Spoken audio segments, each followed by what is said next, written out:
नमस्कार, सुदर्शन न्यूज में आपका स्वागत है। मैं हूं मुकेश कुमार और आप देख रहे हैं जवाब तो चाहिए। जवाब तो चाहिए। बस हम बात करेंगे बांग्लादेश में हुए तख्ता पलट की। 300 सीटों वाले बांग्लादेश के संसद में शेख हसीना की पार्टी अवामी लीग ने 224 सीटें हासिल की थी, जबकि मुख्य विपक्षी पार्टी खालिदा जिया की बीएनपी को मात्र 11 सीटें मिली थी। शेष सभी सीटें निर्दलीय उम्मीदवारों ने हासिल किए थे। यह नतीजा जनवरी 2024 में हुए आम चुनाव का है। इतनी बड़ी लोकतांत्रिक जीत के बावजूद शेख हसीना को कट्टरपंथी इस्लाम के आगे घुटने टेक देने पड़े। प्रधानमंत्री के पद से इस्तीफा देना पड़ा और अपनी जान बचाकर देश को छोड़कर भाग जाना पड़ा। उनके प्रधानमंत्री आवास में पहले उपद्रवियों ने उत्पात मचाया और अब वह बांग्लादेश की सेना के कब्जे में है। भारत के कुछ वामपंथी पत्रकार शेख हसीना के देश छोड़कर भागने को लेकर मजाक उड़ा रहे हैं। कह रहे हैं कि युवा जब सड़क पर आता है तो तानाशाह देश छोड़कर भाग जाता है।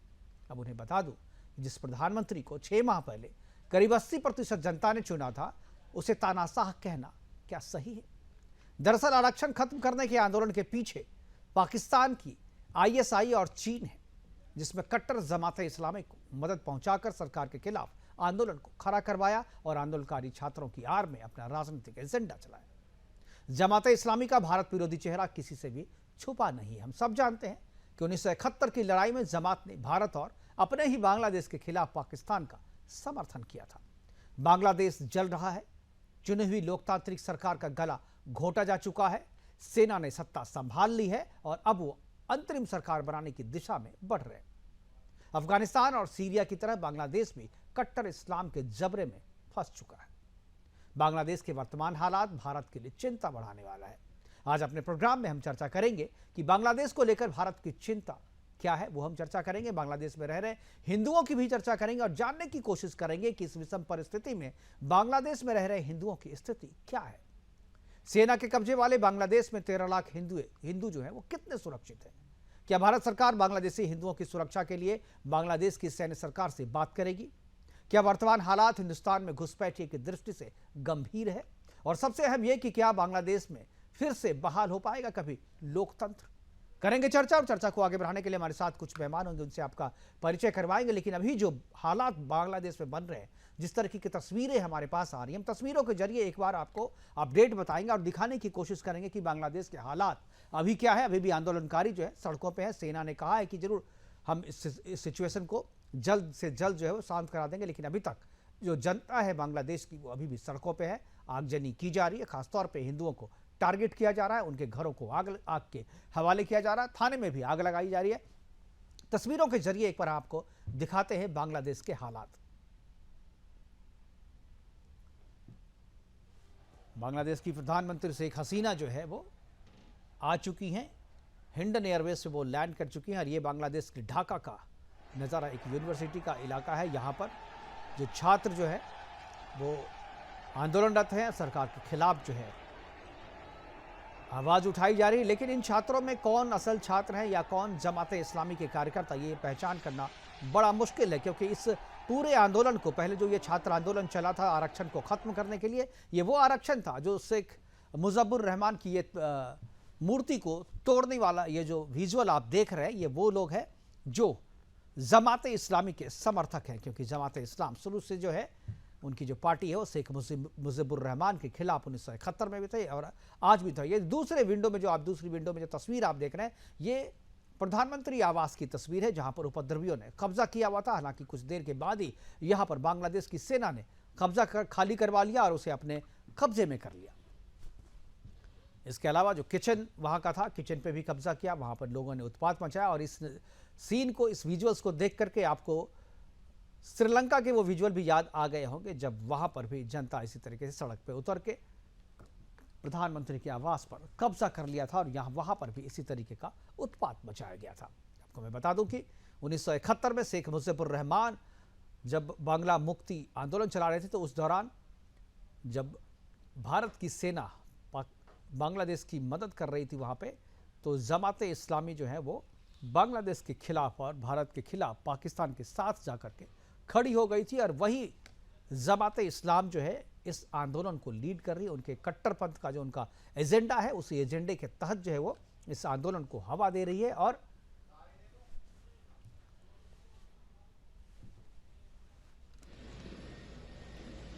देखिए, ये वो नज़ारा है जब शेख हसीना अपना बांग्लादेश छोड़ करके जा रही थी और भारत के लिए वो और उड़ रही थी, तभी के ये विजुअल्स हैं। आप सोशल मीडिया पे जाएंगे, अभी काफ़ी वायरल हो रही है ये तस्वीर।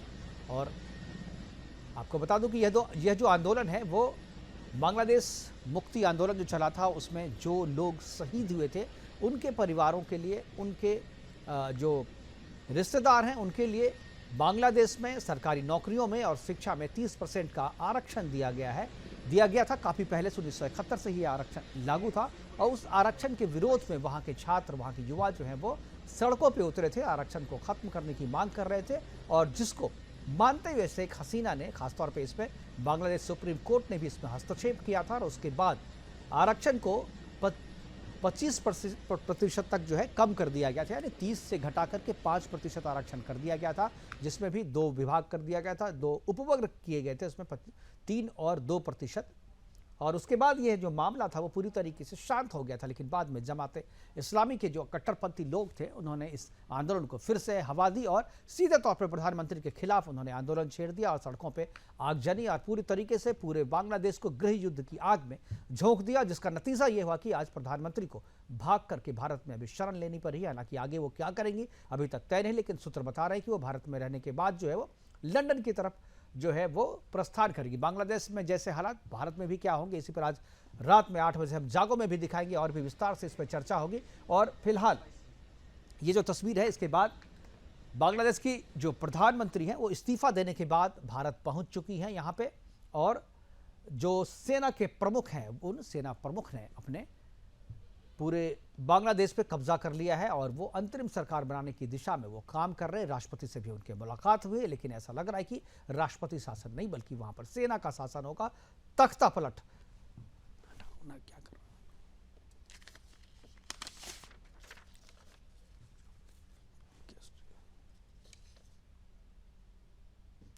करेंगे चर्चा। और चर्चा को आगे बढ़ाने के लिए अभी जो बांग्लादेश में जो हालात हैं उसका भारत में क्या असर पड़ेगा, हमारा जो कंसर्न है वो है कि अपने देश पे क्या असर पड़ना है और खासतौर पे जो 13 लाख के आसपास जो हिंदुओं की आबादी बांग्लादेश में है उनके साथ क्या होगा, उनकी सुरक्षा कैसी होगी, उसकी चिंता कौन करेगा, इसी पे हम चर्चा करेंगे। और चर्चा को आगे बढ़ाने के लिए हमारे साथ कुछ मेहमान हैं, उनसे मैं आपका परिचय करा दूं। सुदर्शन चक्रपाणी जी हैं, रक्षा विशेषज्ञ के तौर पर। पीके सहगल जी हैं, वो भी हमारे साथ हैं। उसके बाद सुधीर सिंह, विदेश मामलों के जानकार हैं। सभी मेहमानों का स्वागत है और चर्चा की शुरुआत मैं सुधीर सिंह जी आपसे करना चाहूँगा और जानना चाहूँगा कि ये जो सिचुएशन है, एक दिन में ऐसे हालात पैदा नहीं हुए होंगे, जैसा कि जो डेवलपमेंट देख करके लगता है, जो नतीजा और जिस तरीके का आंदोलन चल रहे हैं।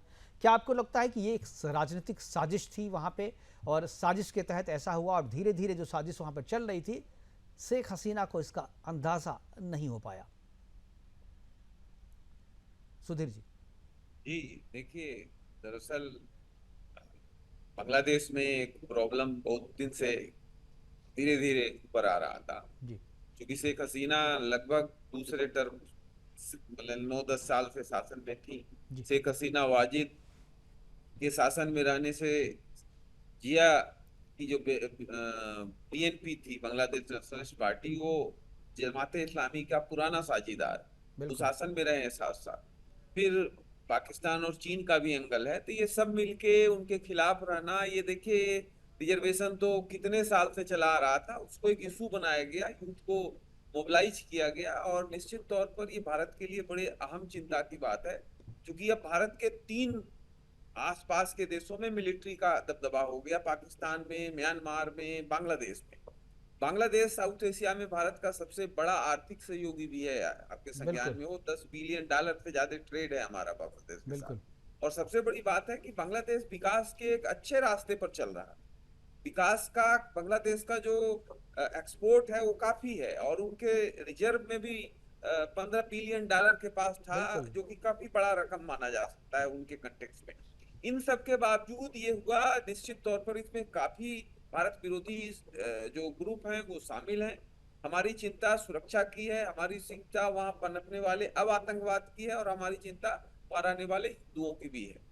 तो ये बिल्कुल। 3 चीज जो है हमारे लिए गंभीर चिंता का सबब है, और सरकार को इस पर त्वरित तरीके से काम करना चाहिए। जिस तरह से चीजें हुई हैं, वो लगभग कुछ दिन से पृष्ठभूमि बन रहा था, लेकिन ये इस्तीफा, फिर हसीना का बाहर भागना, इंडिया आ जाना, अगरतला शायद लैंड करी है वो, तो ये तमाम चीजें तत्काल हुई हैं और ये हमारे लिए खतरे की घंटी है।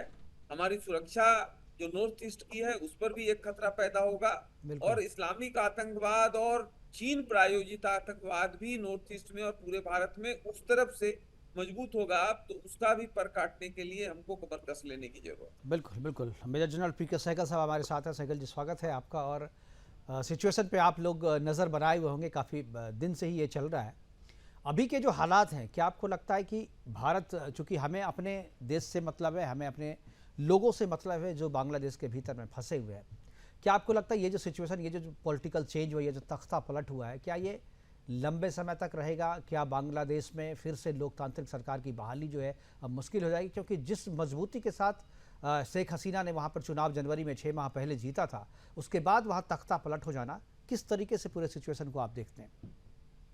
सिचुएशन बहुत ही ग्रिम है, बहुत ही चिंताजनक है, खास करके हिंदुस्तान के लिए। जी अगर आपके नेबरहुड में इंस्टेबिलिटी हो तो अब उसका असर आपके ऊपर भी पड़ेगा।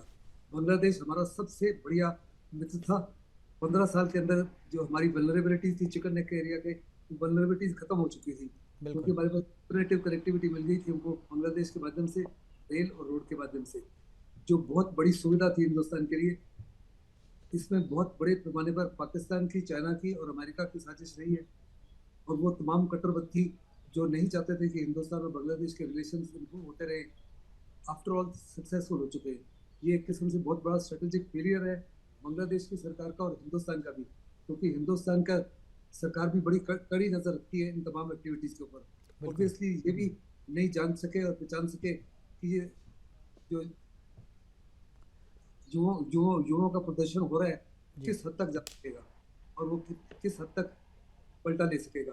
अभी जो सरकार है, मिलिट्री ने टेक ओवर कर लिया है और उन्होंने साफ तौर पे कहा है कि हम कॉन्स्टिट्यूशन की तरह आगे बढ़ेंगे और within 24 to 48 hours interim सरकार होगी।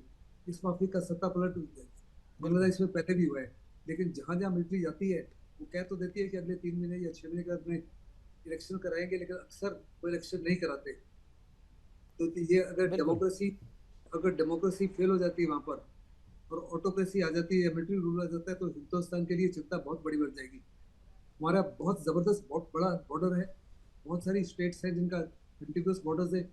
वहां से तकसीब अक्सर बढ़ जाएगी, फेक करेंसी का आना बढ़ जाएगा, असला और वेपन्स आना बढ़ जाएगा, और चाइना और पाकिस्तान जो है इसका बहुत बड़ा फायदा उठाएंगे। हिंदुस्तान को काफी बड़े पैमाने पर इस बिल्कुल। बॉर्डर को हिंदुस्तान को इंटरनली डिस्टर्ब करने की जो कोशिश है, जो डिस्टर्ब करने वाले जो तत्व है, उनको एक तरीके से बल मिलेगा और वहाँ पर भारत को काफ़ी चौकन्ना रहना पड़ेगा बॉर्डर पे, ये आप कहना चाह रहे हैं। जी, हमारे साथ सुदर्शन चक्रपाणी जी भी हैं। चक्रपाणी जी, जो सिचुएशन है सबको बता रहे हैं, जो सहगल साहब कहे आप भी सुन रहे थे, सुधीर जी ने भी कहा वो भी आप सुन रहे थे। एक सवाल मेरा आपसे है कि क्या जब भारत ने आज़ाद किया था इस पाकिस्तान से, बांग्लादेश को अलग किया था 1972 के, तब यहाँ पे धर्मनिरपेक्ष सरकार थी, संविधान में धर्मनिरपेक्ष था, लेकिन 1988 में इसे इस्लामिक स्टेट बना दिया गया। इस्लाम जो धर्म जो है, सरकार का धर्म। क्या लगता है ये जो 88 में जो डेवलपमेंट हुआ है उसका नतीजा आज हमें देखने को मिला है? क्या बांग्लादेश अफगानिस्तान और सीरिया बनने की राह में है? नमस्कार आपको और सुदर्शन टीवी के सभी श्रोताओं को सुदर्शन चक्रपाणी से नमस्कार। जी नमस्कार। आप बिल्कुल सही कह रहे हैं। जो इस्लामाइजेशन शुरू हुआ था बांग्लादेश का, ये मत भूलिए, जब शेख मुजीबुर रहमान आए थे, it was supposed to be a secular country, बिल्कुल सेक्युलर देश होना था, लेकिन फिर वो बन गया इस्लामिक। आपकी आवाज़ नहीं आ रही चक्रपाणी जी। चक्रपाणी जी, आपकी आवाज़ नहीं आ रही। एक बार मैं पीसीआर से कहूँगा जरा चक्रपाणी जी की आवाज़, ऑडियो को जरा ठीक करें। जी चक्रपाणी जी, एक बार। चक्रपाणी जी की आवाज़ नहीं आ रही है हमारे पास। मैं सुधीर जी के पास मैं जाऊंगा और यही सवाल सुधीर जी से भी मेरा रहेगा। सुधीर जी, क्या बांग्लादेश सीरिया और अफगानिस्तान बनने की राह में है? क्या वहाँ पर भी जिस तरीके से ISIS का, अफगानिस्तान में तालिबान का जिस तरीके से शासन है, क्या यहाँ भी उसी तरीके का शासन हमें देखने को मिलेगा और भारत को एक आतंकवाद लेड जो गवर्नमेंट है उसी के साथ आगे का काम, आगे का रिश्ता रखना होगा? देखिए, बहुत बड़ा सवाल आपने किया है। जी 2005 में एक जर्मन पत्रकार बर्टिन लिट्टर ने एक पेपर लिखा है इकोनॉमिक द इकोनॉमिस्ट में जी कि the coup of terror in Bangladesh. बिल्कुल तो निश्चित तौर पर इस्लामिक फोर्सेस मजबूत उस समय जो है से इनका बीएनपी का शासन था, बिल्कुल मैडम जिया का शासन था और इस्लामिक पार्टियां जमायत इस्लामी उसकी शिरकत कर रही थी। बांग्लादेश में इस्लाम बहुत ही मजबूत रहा है पॉलिटिकली, लेकिन एक अंतर है कि बांग्लादेश में जो इस्लाम है और इस्लाम की जो ताकत है वो कमजोर है, क्योंकि बांग्लादेश जब बना तो इस्लाम को तोड़ के बना, टू नेशन थ्योरी के नोशन को तोड़ा तब बना। एक बहुत बड़ा ये तथ्य है। दूसरी बात ये है कि इस्लामिक पार्टियां बहुत कमजोर है बांग्लादेश में। वो 7-8% वोट लाती हैं, उससे ज्यादा बिल्कुल। उनको कभी वोट नहीं कभी नहीं मिला, बिल्कुल। हाँ, वो अलायंस करके मजबूत बन जाती, लेकिन मिलिट्री थोड़ा सा वहां पाकिस्तान के मिलिट्री में जो है वो इस्लाम बहुत प्रमुखता से है, लेकिन बांग्लादेश की मिलिट्री बहुत हद तक न्यूट्रल है, सेकुलर कह सकते हैं आप। और दूसरी बड़ी बात यह है कि जनता का जो समर्थन है वो व्यापक तौर पर इस्लामिक पार्टियों के लिए नहीं है, क्योंकि अफगानिस्तान, पाकिस्तान और सीरिया में है। तो दूसरा सीरिया या दूसरा अफगानिस्तान बन जाएगा, मुझे इसकी संभावना कम दिखती है। लेकिन निश्चित तौर पर भारत विरोधी जितने ग्रुप हैं, जितने आतंकी संगठन हैं, चाहे वो पाकिस्तान प्रायोजित हैं या चीन प्रायोजित हैं, उनको एक स्पेस मिलेगा। आपके संज्ञान में मैं लाऊं कि भारत सबसे लंबी जो जमीनी सीमा रेखा बिल्कुल, है, वो बाउंड्री है, वो बांग्लादेश बांग्लादेश से के शेयर साथ करती है, बिल्कुल। लगभग 4000 किलोमीटर। चीन से हम 3400 कुछ करते हैं, 3300 हम पाकिस्तान से करते हैं। तो ये खतरा 33 रहेगा 3300 कि शायद नेपाल के साथ भी लेगा, 3600। आतंकवादी हाँ संगठन उधर से घुसाने की कोशिश करेगा। ये चूंकि शेख हसीना हमारी मित्र के तौर पर जानी जाती थी और उन्होंने बहुत प्रगाढ़ रिश्ता भारत के साथ किया हुआ था, लेकिन अब जो स्थिति बनी है उसमें भारत को सतर्क रहने की जरूरत है और अपने हितों के लिए निश्चित तौर पर प्रोएक्टिव रहने की जरूरत है। बिल्कुल। चक्रपाणी जी, क्या आपको आवाज़ आ रही है मेरी? चक्रपाणी जी, आपकी आवाज़ मुझे नहीं आ रही, मेरी आवाज़ तो आपको पहुंच रही है। सहगल साहब, मैं आपके पास आना चाहूँगा। सहगल साहब, चक्रपाणी जी, क्या आवाज़ आ रही है आपको? एक बार बोले। नहीं, अभी तक नहीं आ रही। आपको मेरी आवाज आ रही है अभी? हाँ, अब आ रही है। Okay. चक्रपाणी जी, बीच में ही आपको रोक देना पड़ा था। आप अपनी बात पूरी करें तब मैं सहगल जी के पास जाऊंगा फिर। सबसे पहले मुकेश जी, आपको और सुदर्शन टीवी के सभी श्रोताओं को सुदर्शन चक्रपाणी का नमस्कार जी। नमस्कार जी। देखिए, ये जो हालात हुए हैं वो एक दिन में तो नहीं हुए हैं। बिल्कुल। सुधीर जी बिल्कुल सही। आपकी आवाज़, आपके ऑडियो में मुझे लग रहा है कि कुछ प्रॉब्लम है, बीच में आवाज़ जो है वो बिल्कुल डिस्कनेक्ट हो जा रहा है। सहगल जी के पास मैं वापस जाना चाहूँगा, आपकी आवाज़ नहीं आ रही है। सहगल जी, मैं आपसे मेरा सवाल है कि ये जो सिचुएशन अभी है वहाँ पर बांग्लादेश में, क्या आपको लगता है ये जो डेवलपमेंट हुआ है, एक दिन में नहीं हुआ, ये तो हम सबको पता है, लेकिन ये सिचुएशन जो है, क्या ये आंदोलन जो है या जमात के जो लोग हैं, चीन और पाकिस्तान और ISI जो लोग हैं, ये आपको लगता है कि ये बांग्लादेश के खिलाफ ये आंदोलन है या भारत के खिलाफ ये आंदोलन ज़्यादा है? ये भारत के खिलाफ आंदोलन जबरदस्त है जी लेकिन साथ ही साथ बांग्लादेश भी इफेक्टेड है। जी। बांग्लादेश की इकोनॉमी जो है बहुत बड़े पैमाने में बैठ गई है। उनका सबसे बड़ा रेवेन्यू जनरेशन जो है टेक्सटाइल इंडस्ट्रीज है। टेक्सटाइल इंडस्ट्री पिछले 19 जुलाई से कम्प्लीटली हर प्रकार से बंद है। तो फॉरेन डायरेक्ट इन्वेस्टमेंट जो है कम हो जाएगा। बाहरी देशों से जो एड आती है, सिस्टम आती है, वो काफ़ी कम हो जाएगी। और मैं पीछे वक्ता से हर प्रकार से सहमत हूँ कि ना तो ये सीरिया, ना अफगानिस्तान, ना पाकिस्तान बन सकता है, क्योंकि यहाँ पे जो फौज है, फौज के साथ हिंदुस्तान के बहुत अच्छे दोस्ताना रिश्ते हैं और फौज जो है बहुत ही सेक्युलर है और फौज किसी हालत में बांग्लादेश को उस माफिक नहीं कन्वर्ट होने देगी जैसे कि सीरिया है या अफगानिस्तान है या पाकिस्तान है। वहाँ कम्प्लीटली एक किस्म से शरिया लॉ है, जहाँ पे उस माफी की होल्ड नहीं है इस्लामिस्ट का, जिस माफी का होल्ड उनका अफगानिस्तान में और सीरिया में। ना ही विमेन के अगेंस्ट उस माफी की कार्रवाई की जाती है इन देशों में। इस देश में जहाँ जैसे कि पाकिस्तान में ब्लास्फेमी लॉ वगैरह या बहुत इधर इस माफी का ब्लास्फेमी का केस आज तक नहीं देखा। लेकिन जहाँ तक हिंदुओं का ताल्लुक है, हिंदुओं को बहुत जबरदस्त खतरा है। जब शेख हसीना थी तभी भी हिंदुओं की मंदिरों को जलाया जा रहा था, बिल्कुल, उनकी प्रॉपर्टी को जलाया जाता था, उनके ऊपर हमले हो रहे थे। अभी वो हमले हिंदुओं के ऊपर और बढ़ जाएंगे, हमारे टेम्पल्स के ऊपर डेसिक्रेशन और बढ़ जाएगा, हिंदुओं की प्रॉपर्टी के ऊपर नुकसान और बढ़ जाएगा। लेकिन हम पक्का 100% पाकिस्तान ये बांग्लादेश की आर्मी के साथ में बातचीत करेंगे और यकीन करेंगे कि आर्मी जो है इसमें हिंदुस्तान की हर प्रकार से सुरक्षा की जिम्मेदारी ले। और मुझे पक्का यकीन है, क्योंकि मैंने जैसे कहा कि हमारे ताल्लुकात और रिलेशंस बांग्लादेश की आर्म फोर्सेस के साथ उतने ही अच्छे हैं जितने हमारी उनकी सरकार के साथ में थे, और इन रिलेशन में किसी प्रकार का दरार नहीं आया। हिंदुस्तान को भी यकीन करना है कि जैसे हमने श्रीलंका को हर प्रकार से सहायता की when it was the greatest hour of difficulty, इस समय भी बांग्लादेश का ग्रेटेस्ट आवर ऑफ डिफिकल्टी है। हमको उसको हर प्रकार से सपोर्ट करना है।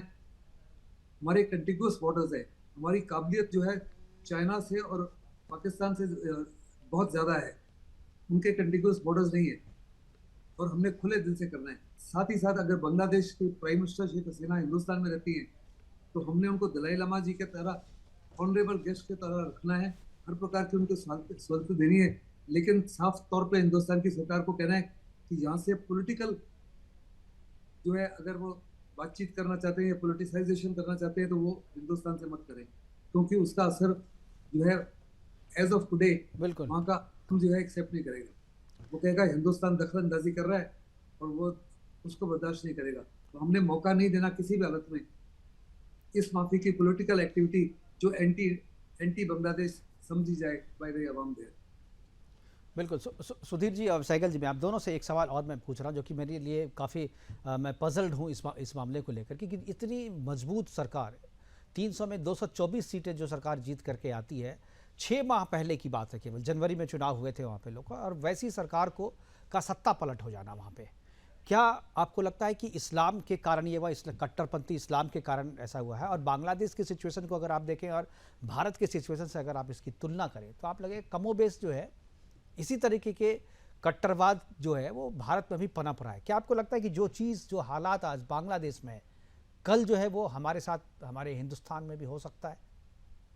सुधीर जी। मैं ऐसा नहीं मानता कि जो बांग्लादेश की हालात है वो भारत हो जाए। भारत एक बहुत ही परिपक्व प्रजातांत्रिक देश है, लेकिन आपने जो कहा कि 6 महीने पहले इतने बहुमत से आई सरकार और आज कैसी ये स्थिति हो गई, इसमें इस्लाम का एक रोल है जी। क्योंकि इस्लाम का पॉलिटिकल इस्लाम का रोल करके इस्लाम को लोग बदनाम करते हैं और अपने अपने फायदे के लिए इस्तेमाल करते हैं, और बांग्लादेश में भी ये प्रमुखता से होता है।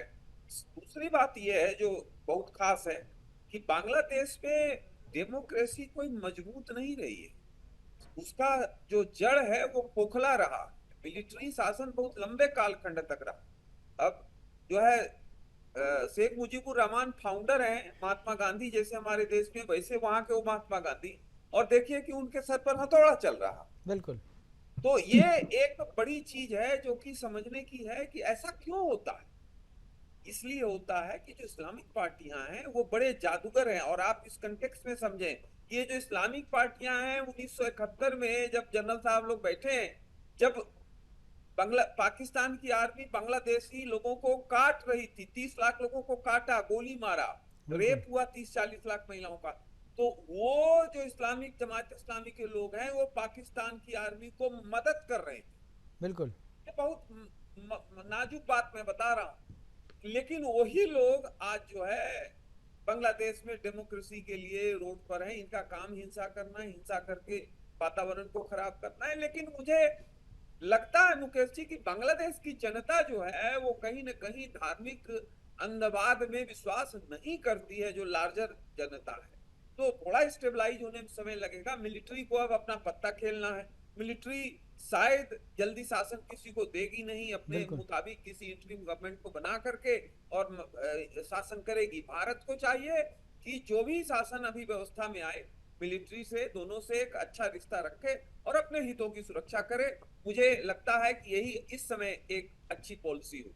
बिल्कुल। ये सवाल मैंने इसलिए पूछा कि क्या भारत के संदर्भ में, क्या भारत में ऐसा हो सकता है, क्योंकि अभी जो 2024 के चुनाव यहाँ जो हुए कुछ 2 महीने पहले, उसमें रिजल्ट के बाद जो राजनीतिक प्रतिक्रियाएं आ रही, मैं सैगल साहब आपसे ये सवाल पूछ रहा हूँ, जो राजनीतिक प्रतिक्रियाएं आ रही है, जिस तरीके से मुस्लिम गोलबंदी बीजेपी के खिलाफ हुई और रिजल्ट आने के बाद उस गोलबंदी का परिणाम भी हमें देखने को मिला, और उसके बाद परिणाम आने के बाद भी जिस तरीके की प्रतिक्रियाएं आ रही हैं कि जिस तरीके से बहिष्कार किया जा रहा है, जिस तरीके से मुस्लिम गोलबंदी हो रही है और जिस तरीके की बयानबाजी हो रही है, ये अगर आप तुलना करेंगे बांग्लादेश में, तो मैं अभी पूरा रिसर्च कर रहा था, तो इसी तरीके के डेवलपमेंट वहाँ भी हो रहे थे। 224 सीट लाने के बावजूद शेख हसीना के जिसको 11 सीटें मिली थी, जिसको 2 सीटें मिली थी, वो लोग जो है वो कट्टरपंथ के साथ सहारा लेकर के वो लोग गोलबंद कर रहे थे और लोगों को सड़कों पे उतार करके कट्टरपंथी इस्लाम के लोग आकर के वहाँ पर आग लगाया, उन्होंने पूरे देश में आग लगाई और अब जो है उन्होंने सत्ता पर परिवर्तन भी कर दिया, तख्ता पलट भी कर दिया। मैंने इसीलिए ये सवाल पूछा कि ये चीज़ें भी हो रही है, हालांकि भारत में आसान नहीं है, मैं जानता हूँ, लेकिन क्या कोशिश उनकी वही है, मनसा उनकी वही है? मुझे कोई शक नहीं जी। आपको जो डाउट हो रहा है वो डाउट मेरे को भी है जी। कि हिंदुस्तान में जो अपोजिशन पार्टीज हैं वो हर समय सरकार को अपोज करेगी। अग्निवीर इशू को लेकर बहुत बड़े पैमाने पर इसके ऊपर, फिर जो आपका सीए है, यूसीसी है, वक्फ बोर्ड की है, इन सब के ऊपर जो है बड़े पैमाने पर आंदोलन करने की कोशिश करेंगी, आवाम को पूरा करने की कोशिश करेंगी। सरकार में भी फॉर्चुनेटली चेक्स एंड बैलेंसेस हैं। डेमोक्रेसी, अच्छी डेमोक्रेसी के लिए बड़ा लाजमी है कि हम बिल्कुल अपनी अपोजिशन हाथ लेकर चले। बड़ा लाजमी है कि सरकार जो है एक किस्म से बिल्कुल बिल्कुल सहगल साहब, अभी एक ब्रेक लेने के लिए इशारा किया जा रहा है, लेकिन ब्रेक पे जाने से पहले मैं आपको एक अपडेट दे दूं यहाँ पे कि अजीत डोभाल जी के साथ जो है एक बड़ा प्रतिनिधिमंडल जो है अभी शेख हसीना से हिंडन जो एयरबेस है वहाँ पर उनकी मुलाकात हुई है और मुलाकात के बाद अभी अजीत डोभाल वहाँ हिंडन एयरबेस से बाहर आए हैं और ऐसा माना जा रहा है, ऐसी उम्मीद जताई जा रही है कि शेख हसीना जो है वो शायद भारत में ही राजनीतिक शरण लेकर के रहे। जो लंदन जाने की उनकी बात जो हो रही थी, शायद वो नहीं, वो भारत में ही ले। हालांकि आधिकारिक तौर पे कोई बयान अभी नहीं आया है, जब बयान आएगा तो उसका भी पता चल जाएगा। लेकिन हमारे पास जो जानकारी आई है कि अजीत डोभाल के साथ एक बड़ा प्रतिनिधिमंडल जो है शेख हसीना के साथ बैठ करके करीब 1.5 घंटे की बातचीत जो है हुई है और उसके बाद जो है वो बाहर आए हैं। क्या होगा नतीजा ही हम देखेंगे जब आधिकारिक बयान आएगा। लेकिन वक्त है छोटे से ब्रेक का, ब्रेक के बाद जब वापस आएंगे तो अपने मेहमानों के साथ चर्चा जारी रहेगी बांग्लादेश के इस सिचुएशन पे।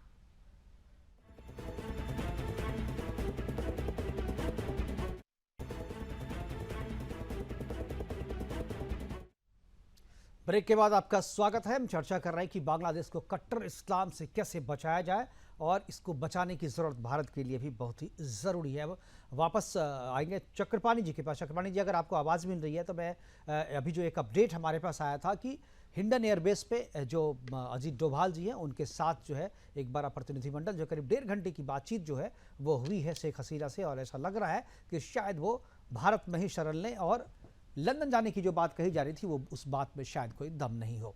क्या आपको लगता है कि शेख हसीना के लिए भी सबसे सुरक्षित ठिकाना जो है भारत ही है, मोदी ही जो है उनके दोस्त के रूप में सामने आएंगे और ये सिचुएशन जो बांग्लादेश में बन रहा है उसको इंटरनली ठीक करने में शेख हसीना के साथ भारत की भूमिका रहेगी?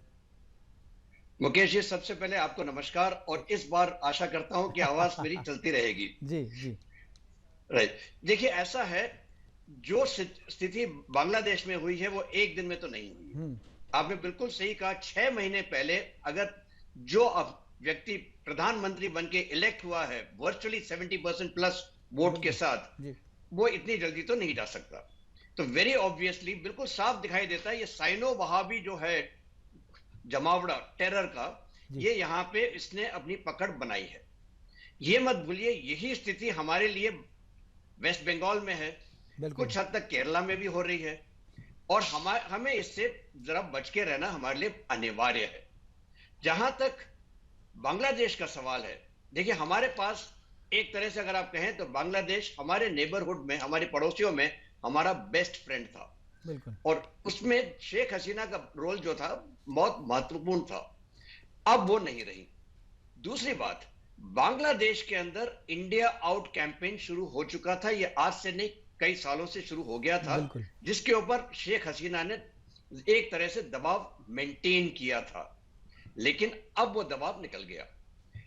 सुधीर जी ने बिल्कुल सही सवाल पूछा था थोड़ी देर पहले कि जहां तक रिजर्वेशन का सवाल है कई सालों से चल रहा है, तो आज क्या परिवर्तन आ गया, आज कौन सी नई बात आ गई कि इतना बड़ा बवाल खड़ा हुआ? बिल्कुल साफ जाहिर होता है किसी ने तो हवा दी है। ये हवा आई है आईएसआई और चाइना से। चाइना के पास पैसे हैं, आईएसआई के पास आइडियोलॉजी है इस्लाम की, और ये तरह से हो गया क्योंकि पाकिस्तान के पास तो पैसे है नहीं। बिल्कुल। तो ये यहां से शुरू हुआ है। जमायत इस्लामी का इसमें बहुत बड़ा हाथ है।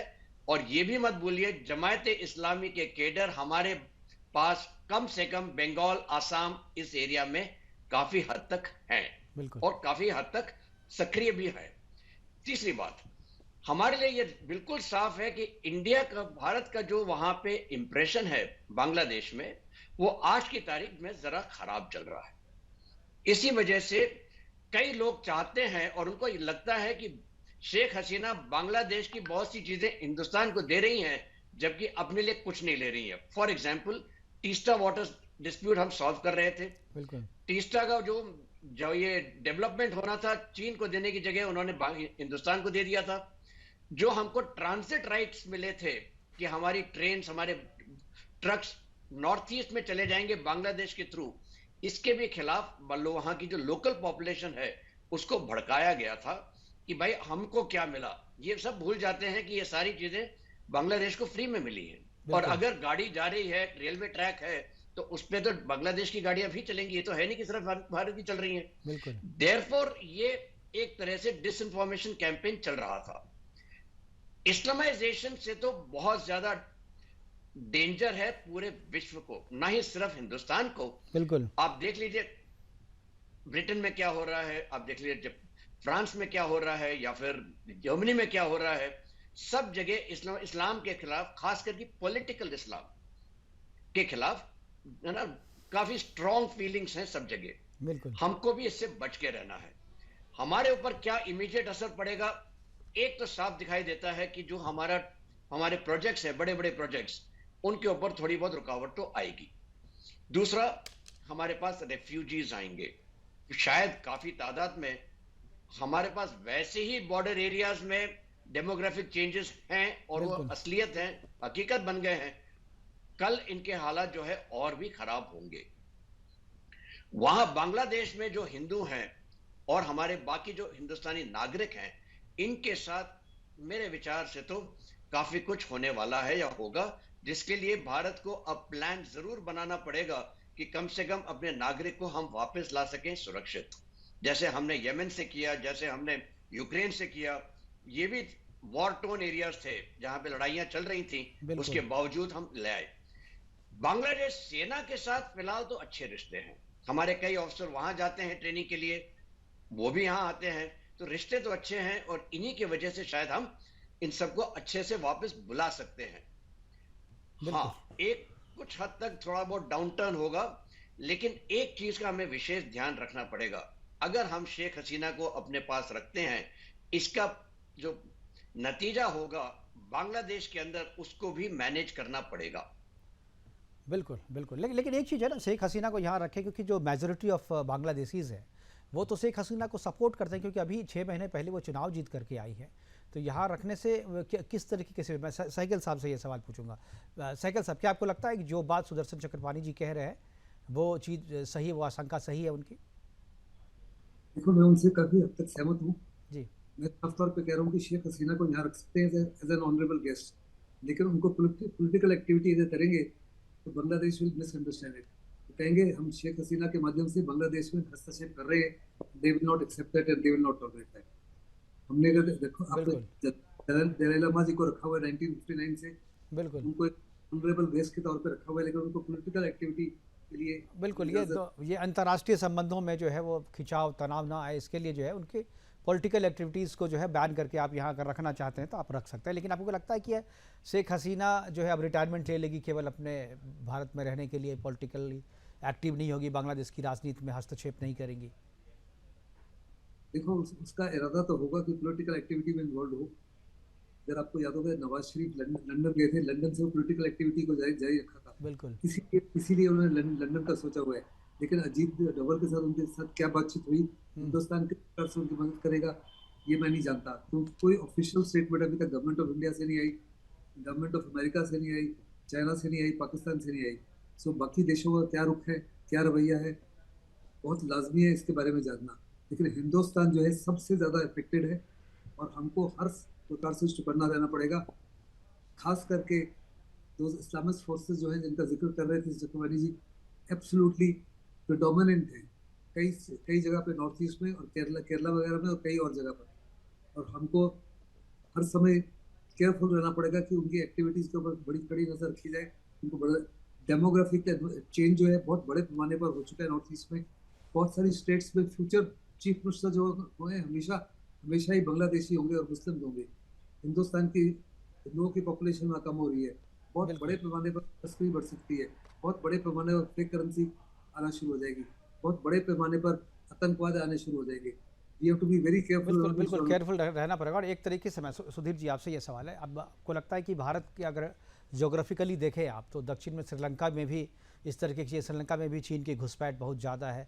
इधर जो है म्यांमार हो गया, म्यांमार में भी उसी तरीके की स्थिति है। बांग्लादेश में इसी, इधर आपका एक तरफ पाकिस्तान हो गया, ऊपर में चाइना और नेपाल में भी वही स्थिति। क्या आपको लगता है कि भारत को चारों दिशा से जो है इस्लामिक फोर्स जो वो घेरने की कोशिश कर रहा है? इसीलिए मैंने आशंका जताई थी कि अब भारत में भी हो सकता है इस तरीके की साजिश हो।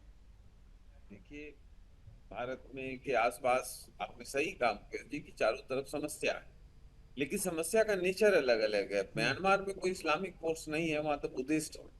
लेकिन हाँ, जो ओवरऑल एक इस्लामिक फोर्सेस है वो थोड़ा मजबूत हुए हैं। आप बांग्लादेश की हिस्ट्री को भी देखेंगे तो शेख हसीना वाजिद की जब भी सरकार गई है तो शेख खालिदा जिया जब भी आई हैं तो हाँ। इस्लामिक फोर्सेस के साथ अलायंस करके आई। अलायंस करके बिल्कुल। तो वो उनका एक रहा है। लेकिन मैं आपको ये पूरा अपने अनुभव से बता रहा हूँ कि बांग्लादेश में इस्लाम मजबूत नहीं होगा पॉलिटिकली तुरंत अभी तत्काल प्रभाव से तो चढ़ेंगे 6-8 महीने कुछ ठीक चलेगा, उसके बाद उनका डिक्लाइन होगा, क्योंकि उनके पास जनता को देने के लिए नहीं है। जो बिल्कुल सीना जी की सरकार थी, बिल्कुल। इन्होंने अच्छा इकोनॉमिक परफॉर्मेंस किया है। डेमोक्रेटिक मामले में थोड़ी बिल्कुल। और बांग्लादेश ने तरक्की की है, इनके नेतृत्व में बांग्लादेश ने बहुत बड़ी तरक्की की है। तो तरक्की मुझे की है। लगता है और कि एक बिल्कुल आप सही कह रहे हैं, और मुझे लगता है कि आप जो कह रहे हैं यही सही हो, ये हम चाहेंगे कि 6 महीने 8 महीने के बाद जो है फिर से डिक्लाइन हो और वहाँ पर स्थिति सामान्य हो, डेमोक्रेसी फिर से वहाँ पर बहाल हो। फिलहाल हमारे साथ जुड़ने के लिए चक्रपाणी जी आपका, सुधीर जी आपका और सहगल जी आपका बहुत बहुत धन्यवाद। आप जुड़े और महत्वपूर्ण जानकारियाँ आपने हमारे जरिए जो है हमारे दर्शकों तक पहुँचाई। लेकिन अभी अभी तख्ता पलट हुआ है, अभी भी बांग्लादेश में स्थिति खराब है, लेकिन तुरंत जो है ये स्थिति सामान्य होती हुई नजर नहीं आ रही है। सेना ने कमान जरूर संभाल लिया है, लेकिन अंतरिम सरकार बनाने में जो है उसे 1 से 2 दिन का वक्त लगेगा। लेकिन ये सरकार बन जाने के बाद भी वहाँ पर स्थिति सामान्य हो जाएगी, ये भी हो सकता है। लेकिन वहाँ पर हमारे जो हिंदू भाई बहन रहते हैं वो कितने सुरक्षित है, हमारी चिंता वो सबसे ज़्यादा है। और वो जब तक सुरक्षित नहीं होंगे तब तक हमारी चिंता बढ़ती रहेगी। हम लगातार अपनी सरकार से भी, भारत सरकार से भी अपील करते हैं कि बांग्लादेश में रहने वाले जो हिंदू हैं उनकी सुरक्षा के लिए इंतजाम किया जाए, उनके लिए सेफ पैसेज बनाया जाए, शहरी शासक जो वहाँ पर होंगे उनसे बातचीत की जाए और उनकी सुरक्षा की गारंटी जो है उनसे लिया जाए। फिलहाल अभी के लिए इतना ही, दीजिए इजाज़त, नमस्कार।